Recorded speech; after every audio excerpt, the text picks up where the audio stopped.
On va s'asseoir humblement pour tenter aujourd'hui de regarder ensemble notre vision du pouvoir des connaissances. Effectivement, Nadine. Alors, est-ce que est prêt? Alors aujourd'hui, on parle de connaissance et de pouvoir de mobilisation. D'une part, moi, Isabelle, j'aimerais que tu nous racontes, dans ton parcours de vie, quelle est la bougie d'allumage qui t'a permis de comprendre que les connaissances qu'on développe, ils ont un réel pouvoir? Bien, moi, c'est au travers ma progression dans ma carrière comme enseignante, premièrement, puis ensuite comme conseillère pédagogique, que j'ai eu à m'impliquer dans différents projets, entre autres dans l'accompagnement d'équipes qui étaient à ce moment-là en actualisation de programme.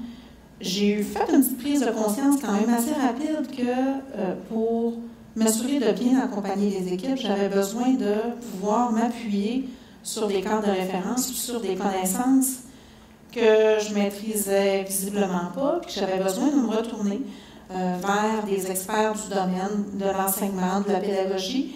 Et c'est là que j'ai débuté un processus, je dirais, un projet de perfectionnement qui m'a amené à me perfectionner dans le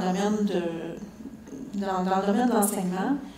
Et c'est là que j'ai vu comment les cadres de référence, comment les connaissances pouvaient moi-même me transformer, puis m'amener à pouvoir faire un meilleur accompagnement dans mes pratiques au niveau de la conception d'outils qui correspondaient aux besoins des enseignants que je devais accompagner là, dans mes projets. Donc, pour moi, d'avoir accès à ces connaissances-là me permettait de m'appuyer puis de pouvoir mieux accompagner les équipes que j'avais à supporter dans leurs activités.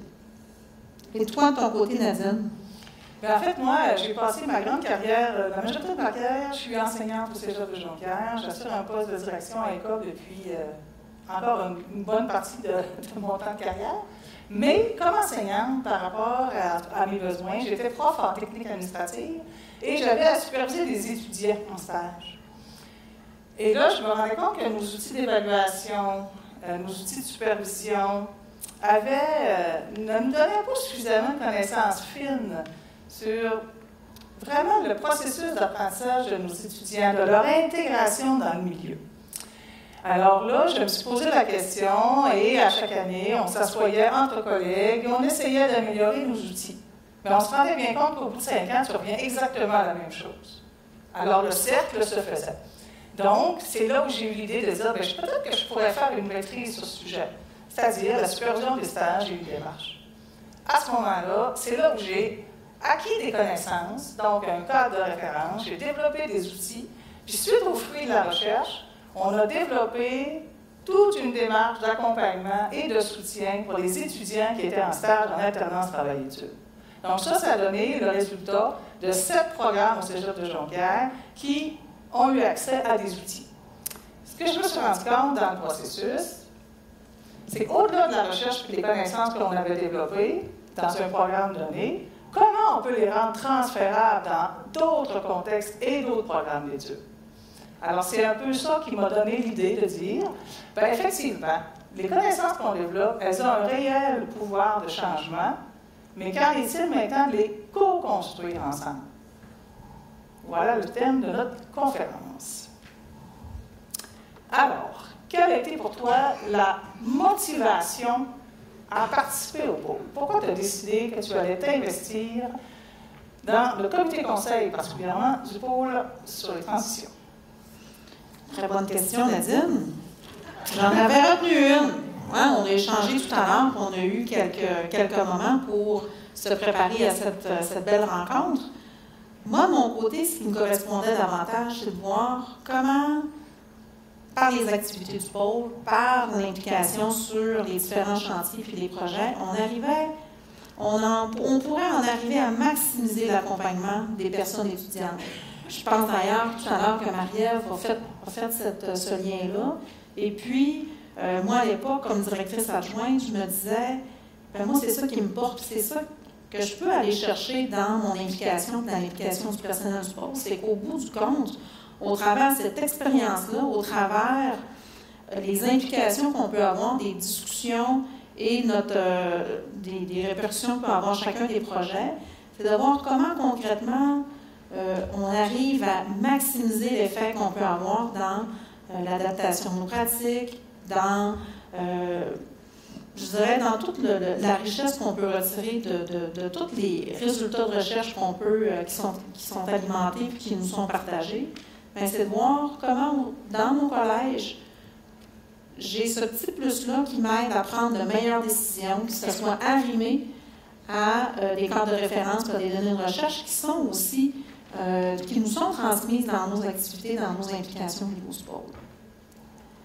Et si je te posais la même question de ton côté, qu'est-ce qui t'a motivé à t'impliquer au niveau du pôle dans tes fonctions, ou je dirais, qu'est-ce qui te correspondait davantage? Bien, en fait, moi, j'ai toujours recherché, et je recherche toujours des lieux de partage de connaissances, mais aussi des lieux où on peut échanger de façon interdisciplinaire.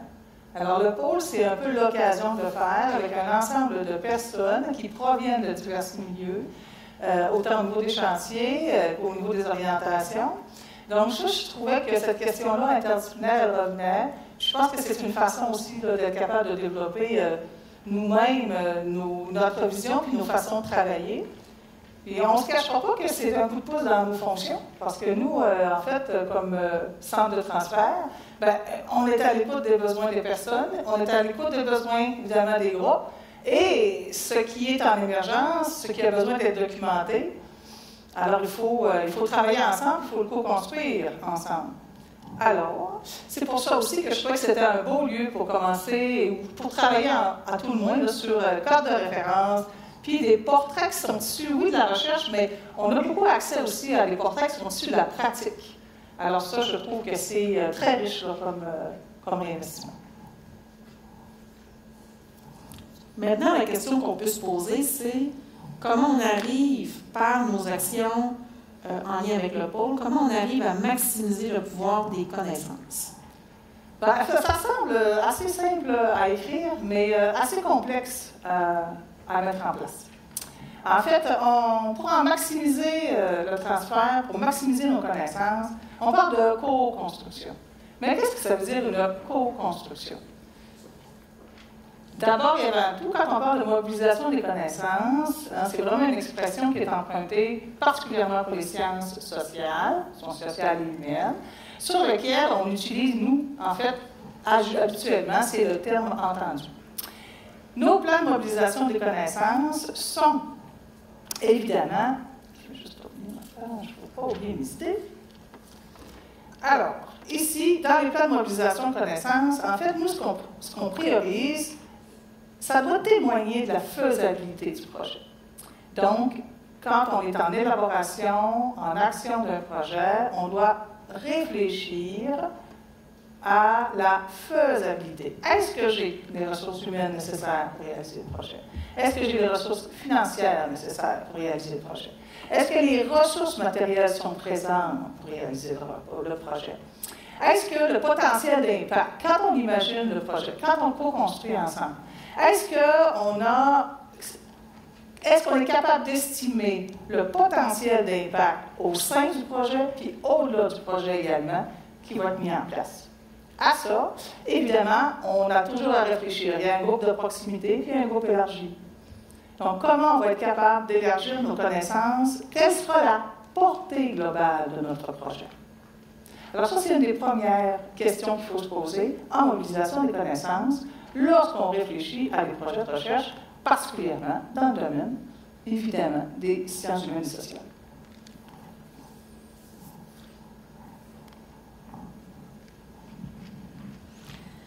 Maintenant, on pourrait se poser plusieurs questions pour arriver à démarrer un projet et maximiser le pouvoir de mobilisation des connaissances. Si tu avais, dans ce qui est présenté à l'écran, nous partager ce que tu juges qui est essentiel à, je dirais, à prendre en compte ou à considérer lorsque on a à se poser ces questions-là, quelles seraient-elles? Bien, d'une part, en fait, moi, je retiendrai deux, celles qui me semblent essentielles. Les interactions avec les utilisateurs. Les utilisateurs, ce sont les personnes qui sont au cœur des changements. C'est la base. Les personnes qui sont au cœur des changements doivent être les personnes qui sont les plus impliquées dans le projet. La question des personnes à la recherche, la question des personnes qui sont en soutien, on est des facilitateurs pour amener le projet à bon port. Mais les personnes qui en ont des besoins, ceux qui sont en action pour être au cœur de ces changements-là, c'est avec eux, d'abord et avant tout, que l'on doit les placer, mais pas à la fin. Pas lui faire une conférence à la fin du projet. Non, ils doivent être déjà, d'ores et déjà, dès le début de la construction, de l'idée même de la recherche qu'on veut mener, de l'idée même des travaux qui doivent être faits, comment bien identifier les besoins. Donc moi, je pense que celui-là, la question essentielle de se poser, c'est celle-ci, pour être en mesure d'amener du changement. La deuxième, un projet de recherche ou un projet a toujours un début et une fin. Mais est-ce qu'on est capable d'identifier qui pourra porter, comment les interactions vont continuer au-delà de notre projet? Alors, est-ce qu'on a bien réfléchi à nos acteurs preneurs? Est-ce qu'on a bien réfléchi à qui on allait s'adresser, comment on allait s'adresser, de quelle façon vont-ils rester mobilisés, et au moment où on va se retirer? Parce que nous, au niveau de la recherche, on va avoir à aller vers un autre projet. L'objectif, finalement, de la recherche, c'est d'aller vers des connaissances, des nouvelles découvertes. Il faut juste s'assurer qu'il y ait des bonnes personnes relayeuses, qu'il y ait des bonnes personnes en place, qui soient en mesure de faire vivre et faire progresser les travaux qui sont en marche. Donc ça, je pense que c'est les deux questions vraiment essentielles avant de démarrer tout projet pour avoir un succès. Pour être capable de dire, on est capable d'évaluer nos retombées à court, moyen et long terme. Mais le long terme, c'est de la portée. Alors, quels sont les projets qui auront le plus de portée? Inspirant comme réflexion. Alors, Isabelle, moi, j'aimerais que tu nous parles. Toi, quand tu nommes la mobilisation des connaissances, souvent, parce qu'on s'est préparé un peu avant de nous rencontrer, on a discuté un peu, et Isabelle me disait toujours, ben moi, un transfert de connaissances réussi, là, c'est des échos dans mon cégep. Effectivement. Je lui passe la parole. Là. Oui. On avait cette conversation-là, comme c'est important pour nous de vous partager aujourd'hui que pour que ça fasse du sens, puis qu'il y ait une pérennité dans les actions, puis dans ce qu'on juge qui a une portée globale intéressante dans les différents chantiers, puis dans les projets qu'on supporte au niveau du pôle, bien, quand c'est un succès, comment on peut l'imager, c'est que moi, j'en entends parler dans mon quotidien, dans les conversations qu'on a avec l'ensemble de mon personnel.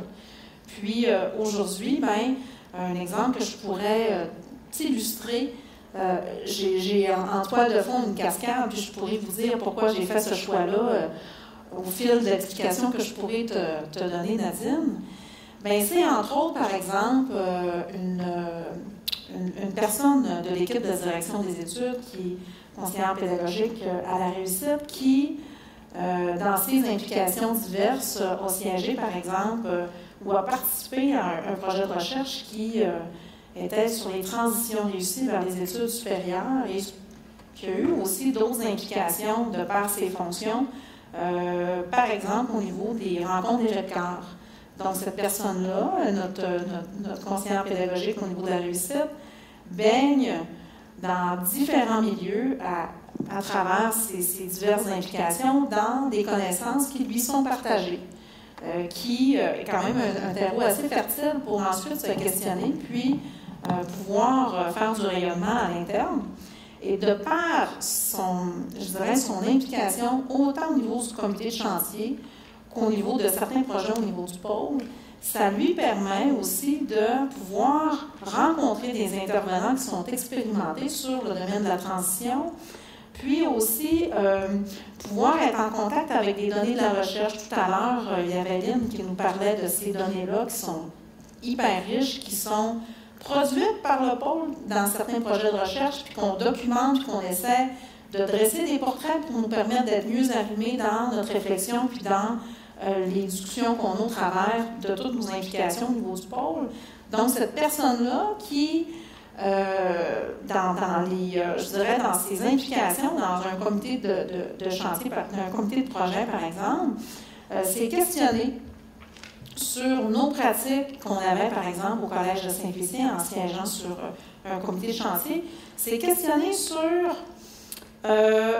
comment nous, on se situait par rapport à des indicateurs du portrait, par exemple, d'un étudiant qui vit une transition qui est harmonieuse sous la dimension académique, sociale, procédurale. Donc, il y a eu un exercice qui s'est fait à l'intérieur de chantier pour que chacun des intervenants se positionne à savoir, bien, si on avait à voir les bons coups qu'on fait, comment on aurait à les décrire. Et puis, en lien avec le cadre de référence, qu'est-ce qui resterait à construire ou vers quoi est-ce qu'on aurait à s'orienter pour améliorer certaines pratiques qu'on a à l'interne. Donc, il y a eu des partages, il y a eu des échanges qui lui ont permis de co-construire ou de se faire une meilleure vision puis une meilleure compréhension des enjeux qui touchent la transition et comment nous-mêmes ça nous positionne comme collège. Ensuite, si j'avais à vous imaginer un petit peu plus la suite des événements, la cascade, c'est que une fois ces discussions-là entamées, il y a eu un retour qui s'est fait dans notre collège pour partager le cadre de référence, partager les discussions qu'il y avait à l'intérieur du projet auprès de notre personnel à l'interne, autant au niveau des collègues que du personnel de direction, pour que nous-mêmes, ça nous permette de se questionner en tant que collège sur les aspects qu'on souhaitait améliorer en lien avec ce portrait-là. Donc, dans les discussions, éventuellement, bien, ça nous a permis de pouvoir nous-mêmes se concerter pour partager une vision commune de la transition des étudiants qu'on accueille. Et puis, cette vision-là, lorsqu'elle est concertée, ça fait que notre équipe parle le même langage. Parle le même langage au niveau de la transition parce que le portrait que cette personne-là a pu dresser, ou en tout cas dans les échanges qu'on a pu avoir, bien, ça fait en sorte que quand on arrive et qu'on discute entre nous des enjeux de la transition dans notre collège, des éléments sur lesquels il faut travailler, bien, au fil du temps, notre vision est davantage arrimée. Puis ça nous permet ensuite d'avoir des actions qui mènent à travailler ces difficultés-là, ou on va dire, des éléments pour lesquels on voit qu'on aurait de l'amélioration à faire dans notre collège. Donc, au bout du compte, bien, la cascade, c'est de voir que bien, les connaissances mènent à une co-construction, autant dans notre partage dans les comités de chantier qu'à l'interne. Puis quand on arrive avec une vision qui est plus arrimée, bien, les actions prennent sens, nos interventions prennent sens parce que notre portrait au niveau de la transition, bien, on se l'est approprié ensemble dans nos interventions, dans nos collaborations, puis nos actions font du sens puis nous motivent à toujours vouloir s'améliorer en ce sens-là.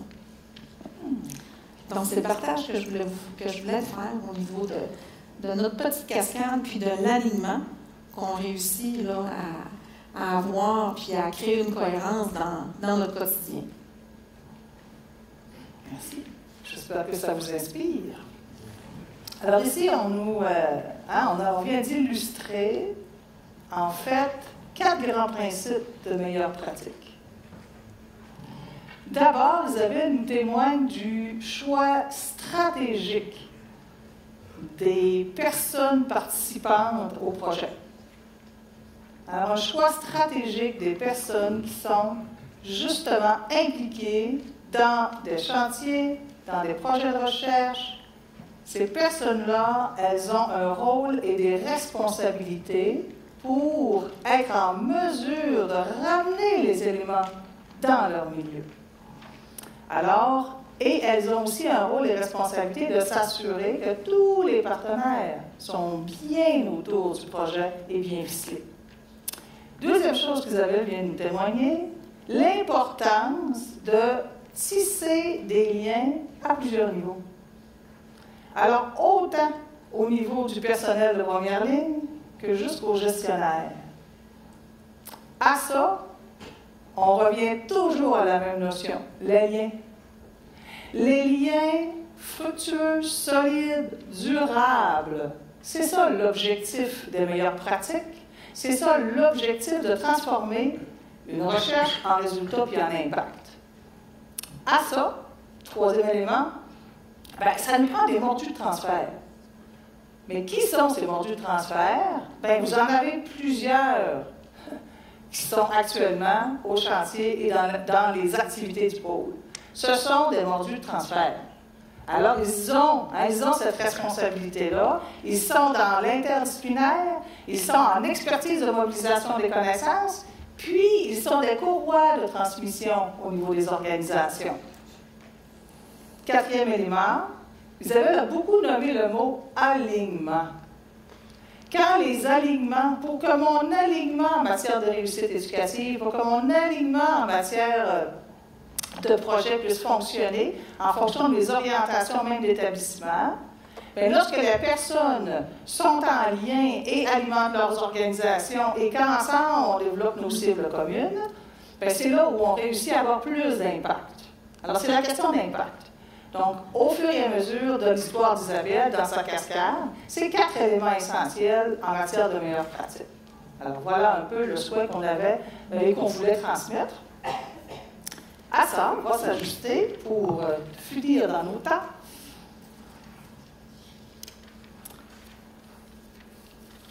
Alors, cet après-midi, vous allez réfléchir à plusieurs actions. Vous allez être mis en lien, en collaboration.